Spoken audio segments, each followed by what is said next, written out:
अस्सलाम वालेकुम स्टूडेंट्स, कैसे हैं आप सब। उम्मीद करती हूँ आप सब लोग ठीक होंगे, खैरियत से होंगे। आज का जो हमारा टॉपिक है वो है ए सेक्सुअल रिप्रोडक्शन इन प्लांट्स। पिछले लेक्चर में हमने सेक्सुअल रिप्रोडक्शन को स्टडी किया था, प्लांट्स के अंदर सेक्सुअल रिप्रोडक्शन को। लेकिन आज का जो हमारा टॉपिक है वो है ए सेक्सुअल रिप्रोडक्शन, किसमें, प्लांट्स में। तो इसमें जो है एक तो नेचुरल वेजिटेटिव प्रोपगेशन होती है और एक होती है आर्टिफिशियल। तो हम आज इन दोनों को ही डिस्कस करेंगे। सबसे पहले ए सेक्सुअल रिप्रोडक्शन होती क्या है उसको हम रीड कर लेते हैं। Asexual reproduction is a process of producing offspring, young ones, which does not involve fusion of male and female gametes and formation of zygote. अब जब हमने सेक्सुअल रिप्रोडक्शन पढ़ा था तो उसमें हमने देखा था कि ऑफस्प्रिंग तो प्रोड्यूस हो रहा था, लेकिन उसके अंदर मेल और फीमेल गैमेट्स जो थे वो फ्यूज हो रहे थे और जाइगोट बन रहा था। लेकिन एसेक्सुअल रिप्रोडक्शन में उसके बिल्कुल उलट होगा। ऑफस्प्रिंग प्रोड्यूस होगा लेकिन इसके अंदर मेल और फीमेल गैमेट्स फ्यूज नहीं होंगे, जाइगोट नहीं बनेगा। Asexual reproduction in plants is also termed as vegetative propagation. जब प्लांट्स में एसेक्सुअल रिप्रोडक्शन होती है तो उसको हम वेजिटेटिव प्रोपगेशन भी कहते हैं। ठीक है, तो एसेक्सुअल रिप्रोडक्शन कहें या वेजिटेटिव प्रोपगेशन कहें, बात एक ही है। ठीक है, this is because during this process vegetative parts that is roots, stems and leaves of the parent plant can grow into new plants. इसलिए इसको वेजिटेटिव प्रोपगेशन कहते हैं क्योंकि इस प्रोसेस के दौरान जो वेजिटेटिव पार्ट्स होते हैं प्लांट्स के, वेजिटेटिव पार्ट्स कौन से हैं, उसकी जड़ें हैं, उसका तना है, उसके पत्ते हैं पेरेंट प्लांट के। ठीक है, वो एक नए पौधे में जो है वो ग्रो कर जाएंगे। Plants reproduce asexually through natural vegetative propagation. Plants जो है वो रिप्रोड्यूस करते हैं एसेक्सुअली, एक तो नेचुरल वेजिटेटिव प्रोपगेशन के जरिए। ठीक है, new plants can also be produced by artificial vegetative propagation, या फिर वो आर्टिफिशियल वेजिटेटिव प्रोपगेशन के जरिए भी प्रोड्यूस हो सकते हैं। तो सबसे पहले नेचुरल वेजिटेटिव प्रोपगेशन।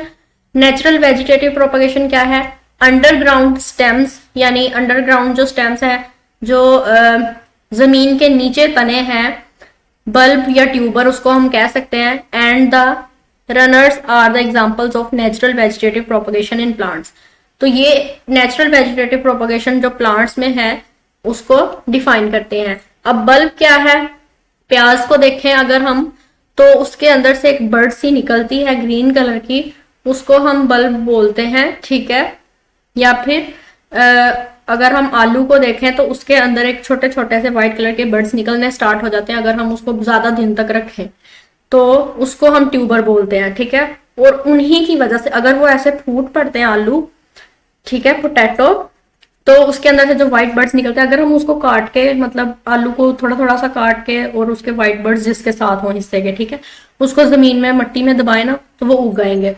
तो वो ट्यूबर की वजह से ये है नेचुरल वेजिटेटिव प्रोपगेशन। बल्ब क्या है? An underground stem with thick leaves is called bulb. ऐसी अंडरग्राउंड स्टेम जिसके साथ थिक लीव्स हो, ठीक है, उसको हम बल्ब बोलते हैं। फिगर 2.8 में शो किया गया, the leaves store food. Leaves के अंदर फूड प्रेजेंट है, जैसे ये है। ठीक है, ये इसके इर्द गिर्द सारे लीव्स हैं, समझ लें। जो जिसके अंदर फूड है वो लीव्स हैं। ठीक है, onion, tulip and daffodil have bulbs. जैसे प्याज है, ट्यूलिप एक फूल है, डेफोडिल्स भी फूल है, तो उनके अंदर बल्ब्स प्रेजेंट होते हैं। There is an out growth in the centre of bulb.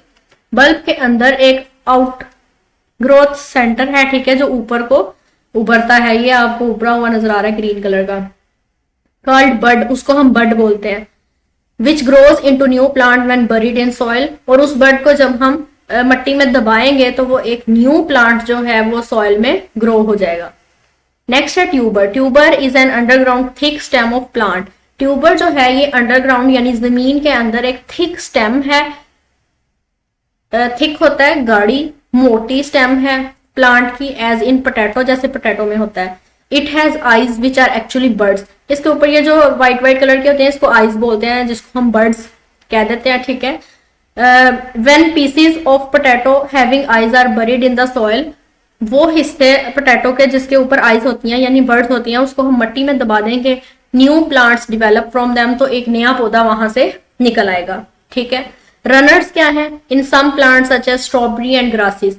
कुछ प्लांट्स जो है, जैसे स्ट्रॉबेरी का प्लांट है या ग्रासेस का stems are spread horizontally above the ground. तो स्टेम्स जो है हॉरिजॉन्टली ग्राउंड में जो है वो फैला दी जाती हैं। These stems are called runners. उन स्टेम्स को, उन तनों को हम कहते हैं रनर्स।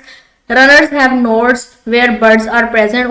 उसके पास नोड्स होती हैं जहां पे बर्ड्स भी प्रेजेंट होती हैं।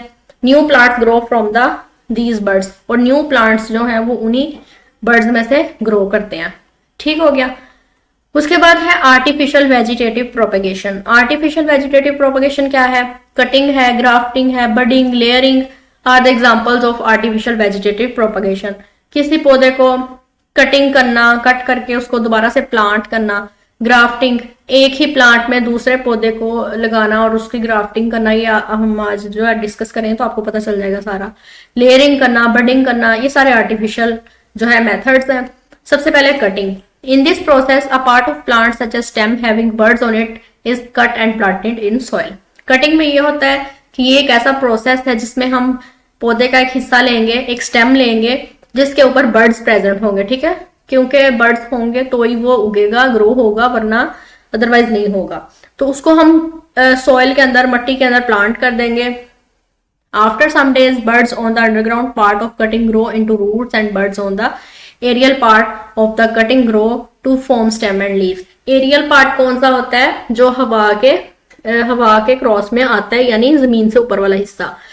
ठीक है, तो कुछ दिनों बाद जो अंडरग्राउंड बर्ड्स होंगी कटिंग की, ठीक है, वो ग्रो करेंगी रूट्स में। उसके बाद बर्ड्स जो होंगी उसकी, तो वो ग्रो करके स्टेम्स और लीव्स में कन्वर्ट होंगी।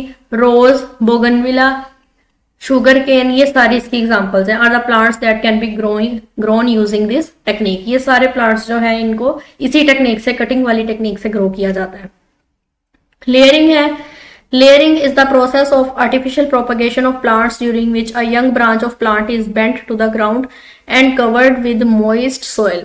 लेयरिंग जो है ये ऐसा आर्टिफिशियल प्रोसेस है जिसमें प्लांट्स जो है उसकी यंग ब्रांच को जो है बेंट किया जाता है, यानी मोड़ दिया जाता है। ये आपको नजर आ रही लेयरिंग। इसकी एक शाख को उन्होंने मोड़ के ऐसे जमीन में दबा दिया, ठीक है, वहां पे, और उसके ऊपर गीली मट्टी, मोइस्ट सॉइल जो है उससे कवर कर दिया। तो कुछ दिनों बाद ये इधर से एक नया पौधा जो है वो जन्म ले लेगा। After few days roots grow in soil from the covered part of branch. The attach stem with the roots is called layer.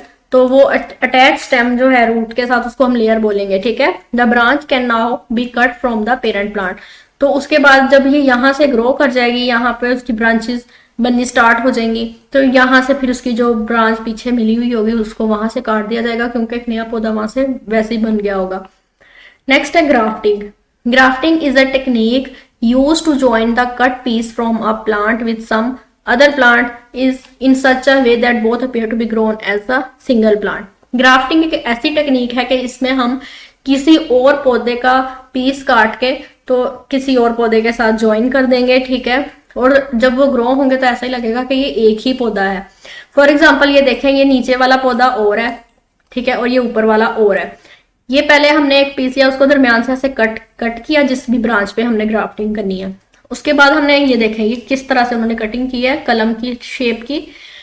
किसी और पौधे की कलम लेके उसको इस तरह से कटिंग करके उसके अंदर हमने डाल दिया ऐसे, और उसको ऊपर से कवर कर दिया, किसी चीज के साथ लपेट दिया, किसी टेप के साथ या किसी कपड़े के साथ, किसी भी चीज के साथ। ठीक है, तो फिर कुछ दिनों बाद जब हम उसको खोलेंगे तो वो बिल्कुल उसके साथ ही मिल गया होगा और ग्रो कर गया होगा, और इस तरह दो प्लांट को हम एक ही प्लांट में ग्राफ्ट कर सकते हैं। ठीक है, the cut piece of plant is called scion and the plant to which it is attached is called stalk.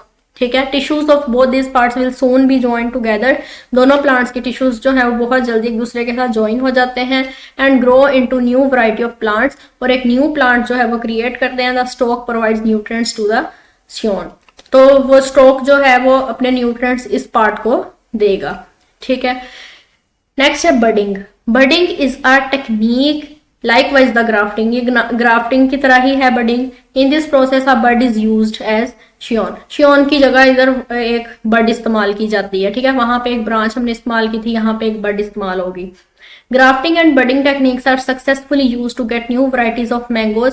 अब ये ग्राफ्टिंग और बडिंग टेक्निक्स जो है ये बहुत सक्सेसफुली यूज्ड हो रही हैं आजकल कि अगर 2 मैंगोज को मिला के एक प्लांट बनाया जाता है, नई नस्ल क्रिएट की जाती है, and many other woody and nursery plants, और दूसरे बहुत सारे नर्सरी प्लांट्स में ये यूज होता है। The process need a great deal of skill, लेकिन इसमें बहुत ज्यादा स्किल्स की जरूरत होती है, ठीक है, कोई बंदा माहिर होना चाहिए इस काम में। Grafting and budding techniques give hardness, drought tolerance और डिजीज रेजिस्टेंस। तो ये टेक्निक्स जो हैं ये काफ़ी मुश्किल भी हैं और डिजीज रेजिस्टेंस भी हैं, ठीक है, और इनकी बहुत ज़्यादा केयर करनी पड़ती है, और कोई ऐसा बंदा ही कर सकता है जो स्किलफुल हो, ठीक है, जो बहुत ज़्यादा इस काम में माहिर हो। यहाँ तक आज का हमारा टॉपिक था। कोई भी क्वेश्चन आप मुझसे कमेंट करके पूछ सकते हैं, किसी भी सब्जेक्ट से रिलेटेड आपको हेल्प चाहिए तो मुझे बताया करें, तो मुझे खुशी होगी आपकी हेल्प करके। इंशाल्लाह अगली वीडियो में मिलेंगे। अगर आपने अभी तक मेरे चैनल को सब्सक्राइब नहीं किया तो सब्सक्राइब कर लें, बेल आइकन को प्रेस कर लें। इंशाल्लाह अगली वीडियो में मिलेंगे, तब तक के लिए अल्लाह हाफिज़।